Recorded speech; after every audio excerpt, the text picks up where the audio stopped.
Ammonium nitrate का इस्तेमाल किया गया है, इसका शक जाहिर किया जा रहा है। सूत्रों के मुताबिक अमोनियम नाइट्रेट के साथ डेटोनेटर का भी इस्तेमाल किया गया है। सूत्र बताते हैं कि ब्लास्ट में इस्तेमाल विस्फोटक की फॉरेंसिक जांच जारी है। तो दिल्ली ब्लास्ट को लेकर अब बड़ा खुलासा यहां पर हो रहा है। फॉरेंसिक जांच की जा रही है इस धमाके को और दिल्ली ब्लास्ट पर सूत्रों के मुताबिक बड़ी खबर। सूत्र बताते हैं कि धमाके में अमोनियम नाइट्रेट के इस्तेमाल का शक है। अमोनियम नाइट्रेट के साथ डेटोनेटर का इस्तेमाल किया गया इस धमाके में। सूत्रों के मुताबिक ब्लास्ट में इस्तेमाल विस्फोटक की फॉरेंसिक जांच जारी है। तो लाल किले के पास जहां कल धमाका हुआ था जिसमें 9 लोगों की मौत हुई है, कई लोग घायल हैं, एलएनजेपी अस्पताल में उनका इलाज चल रहा है। और इस धमाके से जुड़ी हुई बड़ी खबर इस वक्त आ रही है। सूत्रों के मुताबिक इस धमाके में अमोनियम नाइट्रेट का इस्तेमाल किया गया है। ब्लास्ट में फॉरेंसिक जांच जारी है।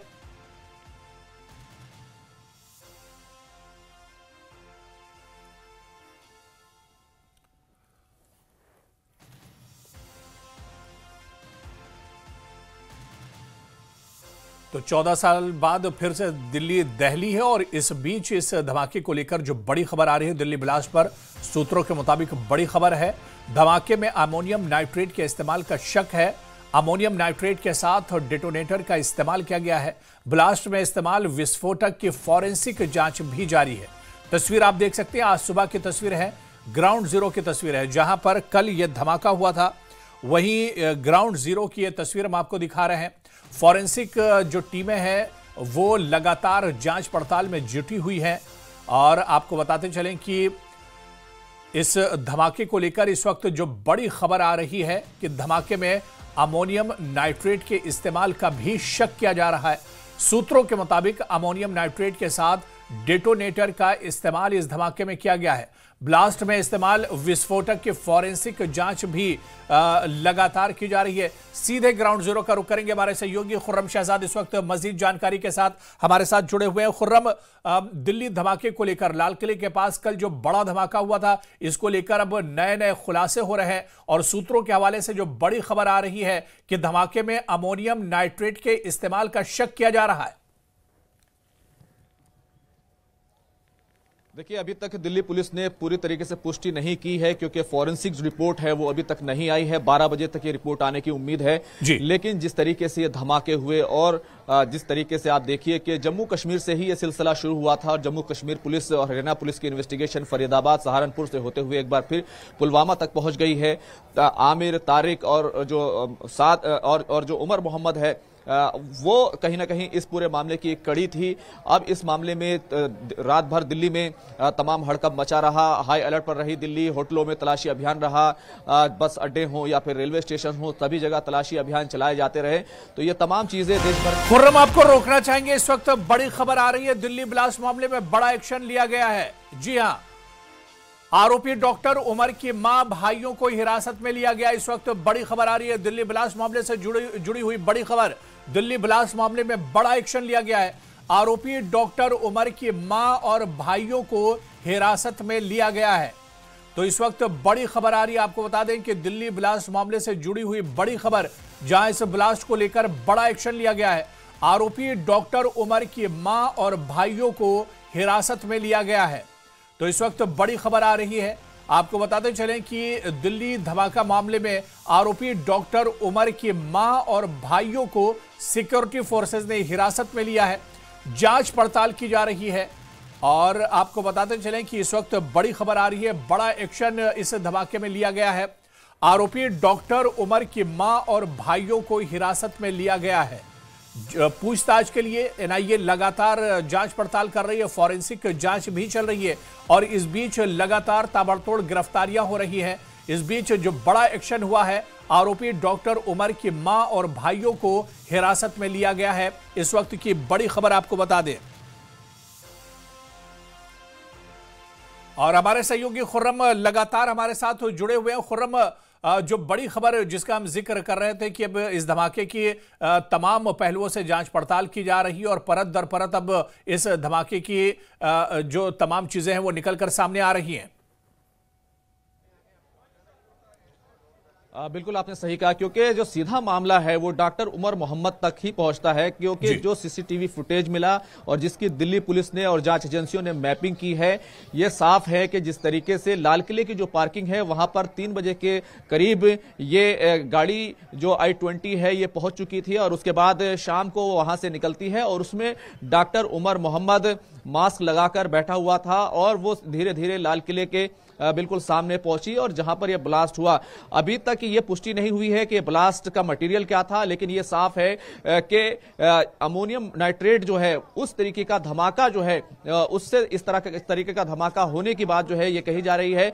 लेकिन अगर आप देखें इस पूरे मामले को कि डॉक्टर उमर मोहम्मद दरअसल डॉक्टर मुजम्मिल और उससे फरीदाबाद का जो मॉड्यूल है उससे जुड़े हुए जो आदिल हैं वहां से इसका पूरा लिंक जो है सीधे तौर पर जुड़ा हुआ था और ये मफरूर था। उसी मामले में हड़बड़ी में बताया जा रहा है कि इसने ये धमाका किया और अभी तक हालांकि पुलिस की तरफ से जांच एजेंसियों की तरफ से ये नहीं कहा गया है कि एक फिदायीन हमला था, लेकिन जिस तरीके की चीजें, जिस तरीके के फुटेज, जिस तरीके की शवाहिद सामने आ रहे हैं उससे साफ है कि ये एक तरीके का फिदायीन जो है हमला हो सकता है।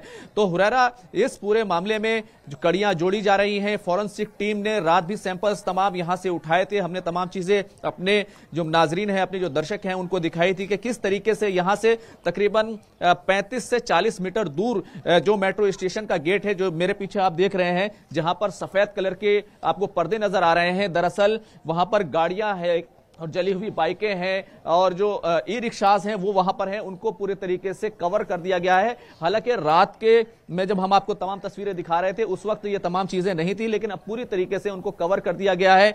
जो बैरिकेड लगाए गए हैं उनका दायरा बढ़ा दिया गया है। लाल किले का यह पूरा इलाका, जामा मस्जिद का यह पूरा इलाका, इसको कॉर्डन ऑफ और एक तरीके से बंद कर दिया गया है। लाल किले को फिलहाल बंद कर दिया गया है। आपको यह पता होना चाहिए कि कल का जो दिन था उस लाल किला नहीं खुलता है, लेकिन इस सब के बावजूद चांदनी चौक का इलाका और लाल किले का इलाका यहां बहुत ज्यादा भीड़ होती है। यही वजह है कि इतनी ज्यादा जानें अब तक गई हैं। तो कुल मिलाकर दायरा जो है वो जांच का। खुर्रम हमारे साथ बने रहिए। इस वक्त एक और खबर आ रही है, दरअसल जम्मू कश्मीर से लेकर सीधे आपको हम आरोपी आमिर के घर लिए चलते हैं और इस वक्त सीधी तस्वीर आपको दिखाएंगे जहां पर हमारे संवाददाता ईशान वानी भी इस वक्त मौजूद हैं और सीधी तस्वीर इस वक्त हम आपको दिखाएंगे। जम्मू कश्मीर लेकर चलते हैं जहां पर आरोपी आमिर के घर से लाइव तस्वीर इस वक्त हम आपको दिखाने की कोशिश करेंगे। हमारे संवाददाता ईशान वानी हमारे साथ जुड़े हुए हैं। 3 नाम जो हैं या ऐसे कहेंगे 4 नाम हैं जो अभी सर्कुलेशन में, जिनमें डॉक्टर उमर, जिनमें उमर, रशीद और आमिर। ये घर जो है उमर और आमिर का है, जिसकी तस्वीर आपने शायद कल अपनी टीवी स्क्रीन पे देखी है। गाड़ी की चाबी जो है पकड़ते हुए वो आमिर रशीद है। वो इस घर के मालिक का बेटा है जो इलेक्ट्रिशियन का काम करता है। तारेक जो है कुछ और काम करता है और इनका दोस्त है। तारेक आमिर रशीद और उमर रशीद को जो है कल शाम को ही सुरक्षा बलों ने उठा लिया था। उनकी तफ्तीश जो है अभी भी चल रही है और ये घर में जो है उमर और आमिर रहते थे। जिसकी फ़ोटो आई है वो आमिर रशीद है, ना कि तारेक है। तारेक के नाम से शायद इनका बच्चा जो है सिम चलाता था और इसीलिए तारेक को भी उठा लिया गया है और बाकी कड़ियाँ भी जोड़ने की कोशिश की जा रही है। याद रहे कि जो बात आ रही है डॉक्टर उमर की, वो भी पुलवामा का रहने वाला है। कुछ ही किलोमीटर दूर यहाँ से वो रहते हैं, तो इसमें पुलवामा का कनेक्शन है जिसमें उमर, आमिर, डॉक्टर उमर और तारेक का नाम फिलहाल सामने आ रहा है और ये पता चल रहा है कि यही लोग हैं शायद जिनकी पूछताछ के बाद ये पता लगाया जा सकता है कि क्या इसमें फरीदाबाद कनेक्शन था, क्योंकि डॉक्टर ऑलरेडी गिरफ्तार हो चुके हैं और डॉक्टर उमर का अगर रोल आता है कि वो गाड़ी चला रहे थे तो कहीं ना कहीं उसमें जो है मसला हो सकता है। लेकिन फैमिली का कहना है उनके पास कोई बाहर की गाड़ी नहीं थी और ना कभी वो बाहर गए हैं। ये जो गाड़ी आप देख रहे हैं ये इनके घर के बाहर पार्क्ड है। JK 13C 7345 नंबर है, ये ग्रैंड आई-10 है और उनकी फैमिली का कहना है इस गाड़ी के अलावा जो है उनको कोई सूचना नहीं है कि उनका बेटे के पास कोई और गाड़ी थी और उन्हें कभी उनको नहीं बताया शायद कि वो कश्मीर से बाहर दिल्ली जा रहे हैं। और यहाँ पे जो लोग हैं जिनसे हमारी बात हुई उन्होंने ये कहा कि वो कभी कश्मीर से बाहर गए नहीं और वो प्लम्बर का काम करते हैं, उनके भाई जो है इलेक्ट्रिशियन का काम करते हैं। लेकिन जो तारेक नाम कल से आ रहा है उनके साथ इनके तार इसलिए जुड़े हैं क्योंकि वो इनके दोस्त हैं और इन सब की अब पूछताछ 3 लोगों की जारी है जिनको पुलवामा से उठाया गया है। हालांकि डॉक्टर उमर जो पुलवामा के बताए जा रहे हैं कि शायद वो इस गाड़ी में चला रहे थे।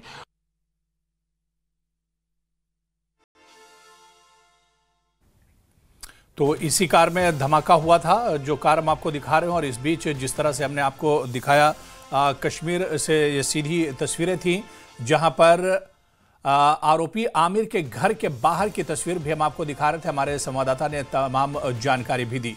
और सीधे इस वक्त खुर्रम हमारे सहयोगी लगातार लाल किले के पास से हमारे साथ जुड़े हुए हैं। खुर्रम, देखिए, जम्मू कश्मीर से लेकर देश के अलग अलग हिस्सों में और जिस तरह से कल दिन भर ये तमाम चीजें चलती रही और शाम होते होते बड़ा धमाका हुआ है, यानी पूरे देश में इस धमाके के बाद एक तरह से अलर्ट जारी कर दिया गया है।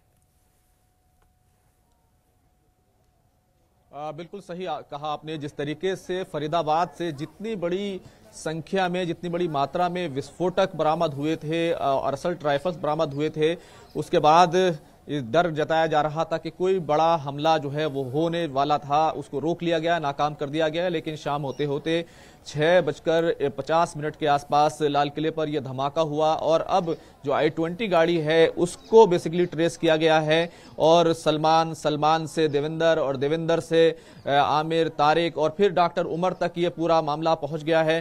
तो हर तरीके से इस मामले की जो है अब इन्वेस्टिगेशन एजेंसियां वो जांच कर रही है, मैपिंग की गई है, तलाशी अभियान जारी है। फॉरेंसिक टीम अभी भी मौके पर मौजूद है। डीसीपी नॉर्थ राजा भाटिया यहां पर मौजूद हैं और लगातार जो है यहां पर चीजों को देखा जा रहा है। लेकिन अभी तक फॉरेंसिक जो रिपोर्ट है वो अभी तक नहीं आई है। 12 बजे तक फॉरेंसिक रिपोर्ट आने की उम्मीद है। उससे पूरी तरीके से पुष्टि हो जाएगी कि किस तरीके धमाके में किस मटेरियल का इस्तेमाल किया गया था। लेकिन अभी तक जो खबर है वो सीधे तौर पर यही है कि अमोनियम नाइट्रेट का इस्तेमाल किया गया था और यही जो है 350 किलो अमोनियम नाइट्रेट फरीदाबाद से जो है पकड़ा गया था। तो ये तमाम चीजें हुरैरा काफी ऐसी चीजों को दिखाती हैं कि किसी बड़े हमले की फिराक में थे और जब फरीदाबाद का मॉड्यूल पकड़ा गया तो उसके बाद आनन फानन में जल्दबाजी में ये इस तरीके का धमाका किया गया है। लेकिन इन्वेस्टिगेशन एजेंसियां हर पहलू को देख रही हैं, तमाम चीजों को देख रही हैं। इसमें NIA से लेकर NSG, दिल्ली पुलिस की जो टीम है, ATS UPS है, तो ATS UP है, तो ये तमाम टीमें जो है वो लगातार लगी हुई हैं। अब जम्मू कश्मीर पुलिस इन्वेस्टिगेशन का हिस्सा है, हरियाणा पुलिस इन्वेस्टिगेशन का हिस्सा है। अभी तक पुलिस की तरफ से, अभी थोड़ी देर पहले ही राजा भाटिया ने मीडिया से बात की, उन्होंने कहा कि अभी तक हम कुछ कहने की पोजीशन में नहीं है, इन्वेस्टिगेशन जारी है और बहुत सारी चीजों को जाहिर सी बात है पुलिस पहले नहीं बताएगी, क्योंकि कहीं जो इसके पीछे छुपे हुए जो गुनाहगार हैं कहीं वो तो उससे बच ना निकले। तो इन तमाम चीजों को फिलहाल देखा जा रहा है। अभी आप देख सकते हैं कि मैं आपको दिखाता हूं कि ये मेरे जो राइट साइड में है, आप देख सकते हैं कि यहां पर ये जैन मंदिर है और इसी के पीछे का जो पूरा इलाका है वो चांदनी चौक का इलाका है। बहुत ज्यादा भीड़ रहती है, बहुत ज्यादा यहां पर बिजनेस होता है। और जैसे ही थोड़ा सा आप आगे बढ़ेंगे, रेड लाइट की जो आपको दिखाई दे रही है, रेड लाइट से थोड़ा सा आगे बढ़ेंगे तो उसके लेफ्ट साइड में जो भागीरथ पैलेस है, यहाँ पर इलेक्ट्रॉनिक की जो पूरी मार्केट है और यहाँ पर भी बहुत ज्यादा भीड़ रहती है। लाल किला है वो कल के दिन, यानी कि कल जो है बंद था, लेकिन इसके बावजूद क्योंकि मेट्रो स्टेशन है, लाल किले के पास लोग आते हैं, खरीदारी करने आते हैं, तो इसलिए यहाँ पर ज्यादा भीड़ थी और इसीलिए इतने ज्यादा लोगों की यहाँ पर मौत हुई है। अभी तक जिस तरीके से बिल्कुल खुर्रम, और अब जाहिर सी बात है जिस तरह से आपने बताया कि हर पहलू से अब इसकी जांच पड़ताल हो रही है, फॉरेंसिक जांच भी हो रही है और टीमें भी लगातार ग्राउंड जीरो पर पहुंच रही हैं और हर एंगल को अब